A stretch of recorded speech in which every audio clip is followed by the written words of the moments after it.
word and then go to Kyle Tucker. Go ahead, Daryl. Yeah, Cal, this is 3 straight games you've held the opponent in the 60s. Do you think defense is to the point to where if you just play good offense, not great, then maybe you can turn this thing around? Well, we've been saying that the biggest thing is turnovers. Now, you may get mad about shot clock violations. What don't they get off a shot clock violation? They don't get it up in possession on the other side. They don't get a breakaway layup like Georgia, like all. I'd rather have a shot clock violation than the kind of turnovers we had. So today we had 9 turnovers, and probably 4 of them or 3 of them were shot clock violations. I'm still all over guys to shoot balls. Guys won't shoot them. And they have a shot, and they pass up a shot, and they dribble into a harder shot. Why would you do that? Shoot the ball. If you go 0 for 10, that's on me for leaving you in, not on you. And if anybody asked you, said he should have taken me out because he told me keep shooting. I couldn't hit the side of a barn. That's okay. Not to shoot in these situations is being selfish. Shoot the open shots. You know what? There's 3 things that can happen. Woo! You may make one. It may be unusual, but you may make one. You may miss it, and we offensive rebound it because we're big and long. Or you may miss it and they get it, but we're in a good position to get back so they can't score on us. These turnovers, unforced, like what? A wing pass, a pass to the top, a cross-court skipper when the guy's right near you. And we just keep continuing to talk about it, and we're hoping if we can, I've never done this on the board. Let's have 10 to 12 turnovers. And the board, we never have that on the board. We'll have rebounds and field goal percentage and assists. Now I'm saying I want 10 to 12 turnovers. We just don't want 19. So, I mean, defensively, look, there's a lot of people that don't want to see us get going because of how we defend and how long we are. And you're right. Assists today, 15. We had 13 at halftime or whatever. But again, you know why? We had open shots.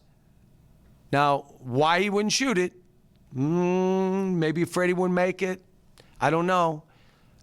But we passed up good shots and then took a tougher one, which is why the assists were second half where they were. Hopefully, we're going to get this down to where, if you don't have a shot, if you shoot it, shoot it. If you don't have a shot, that means you're either swinging it or driving it to get someone else's shot. Not you. You chose not to shoot it. So now you're not going to shoot. You're either going to pass or drive. We just got to get them in that mode. Kyle, go ahead, and then Larry, we'll go to you. Cal, I would imagine when this season started, you in your mind figured that BJ and Terrence and Keon would probably drive this bus, and all 3 of those guys, for various reasons, kind of didn't or weren't able to give you, I would imagine, what you expected. You got Keon back playing well. BJ looks like he's turning a corner. Is Terrence sort of the last piece? We haven't kind of asked you about an update on him in a while. What's the stat? I don't believe he'll play this week. I don't believe so. But he is now being able to, run around. He hadn't been in practice. He's been at practice, but hadn't practiced. So hopefully he'll be an addition that are going to help us. And what I've said to him, what can you add to this team? Don't tell me what you want to do. Look at us. Where do we have deficiencies, and where can you help us? What do you add to this team? And so he's been great. I mean, how about Isaiah today? Isaiah rebounding and got every ball.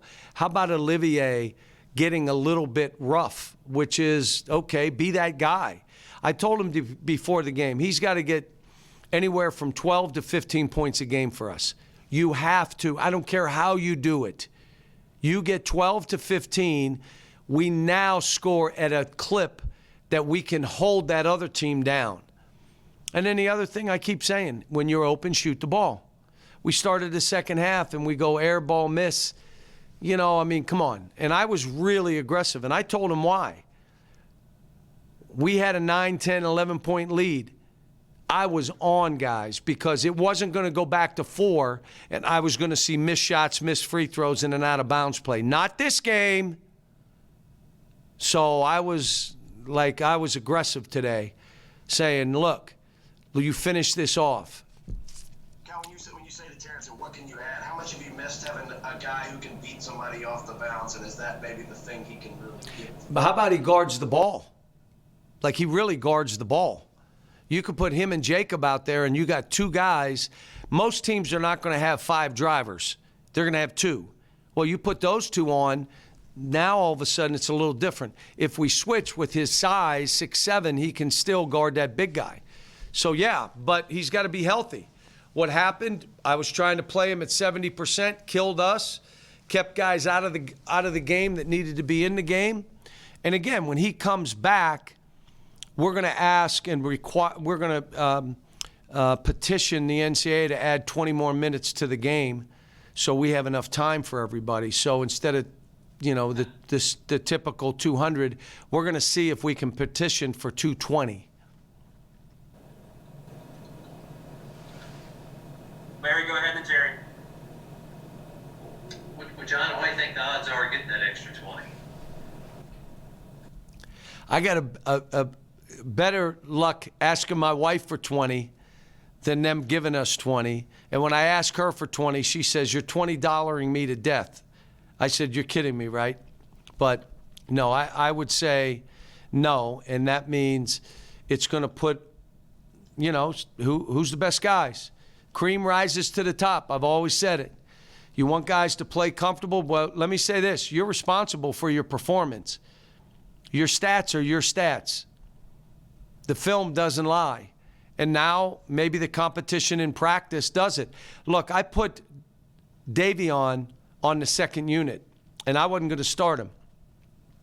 You should have seen him in practice. Unbelievable.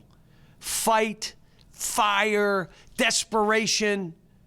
And I said, if that's who you are, I'm going to start you. But that's not who you've been. You know what I did with BJ. We have other guys, and I said this. Dante came and we talked, and I told him, you got to just let it go. You're now feeling the weight of the world. You can't be that guy. He said, Coach, probably for the team and me, I'd be better coming off the bench and letting me just let it go. I said, okay, that's good. But you got to know and be honest with yourself. How can I play the way this team needs me to play so we win? But I'm like, again, we did some good things. Devin was better. You're noticing I'm trying to play him less. He's way better with less minutes. When he gets over that 24, 25-minute mark, there's real diminishing returns. And it's both physical and mental because he plays so hard and he runs so hard that, we just got to keep his minutes down. Brandon said after the game that he was in a really good place. It seemed like when he's in a really good place, you're probably going to really be in a good place. Me personally or our team? Well, maybe both, I would guess. Yeah, but again, did you see the one flip he had in the first half? That one, yes. I went crazy. You're not going back to that guy. That guy has left the building. You're going to be the guy that we keep training you to be. That's who you are. And now, downhill runner, create fouls, get to the rim. All of a sudden, you look like one of the best players in the country. The flipsy doodles that get nothing except a layup down the other end? No, we're not having that anymore. So when he flipped it, I went crazy. He was 1-on-2. Dante was open, and he did a flipsy. I did a backflip. Said, we're not going back to that. And again, I'm trying to hold these guys accountable. And thank goodness I could do it while we're winning. It's hard. You lose a game. my post-game talks to them on those games, I'm saying, hurry up, get your stuff, let's get on the bus. You know, when they win or when they're playing better, now I can really make a point of things. All right, guys, we'll go to Jerry, then John Clay, then John Hill. Guys, let's keep it to one question if we can.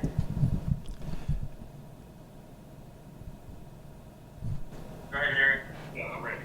Yes, John, you guys made 5 of your first 8 three-point shots. I wonder if that had a momentum factor to it to kind of, get everybody in a groove. Yeah, but what if we had gone like 1 for 8, which we've done? Now, let me explain that because of how they play, our game plan was you're going to be shooting more threes this game than you've shot. Shoot them. If you go 0 for 10, that's on me. You shoot that ball. We also wanted to play a little bit faster. And at the end, let's try, if you can't get it, get one for somebody else. And that's kind of how we played. But, anytime you make shots, it's contagious. Anytime you miss a bunch of shots, that's contagious. And that last 2. Go to you, then John Hill. John, you mentioned the 9 turnovers. What do you think was the difference in that area tonight? Why were you able to cut down on the turnovers? Because everybody was playing for each other instead of themselves. When you're out there trying to make heroes plays, you're turning it over. When you're out there not setting a great screen, not getting open with timing, the play's not yours, so you go half speed. No, you're playing for you instead of us. They're going to be turnovers. We show them on the tape. We're in practice. The emphasis, if you turn it over, we're running. Everybody on the line. Let's go. We're running. Enough of these turnovers for no reason. And again, most of it is I have a guy there, but I got to show you this. And the reason is I missed 3 shots, so I got to do something fabulous. We're just starting to crack those habits. And this game, we needed to win a game. I mean, I'm still disgusted over, the last couple. Literally disgusted. But we needed to win this. Now we're going and playing the best team in our league. And playing them down there.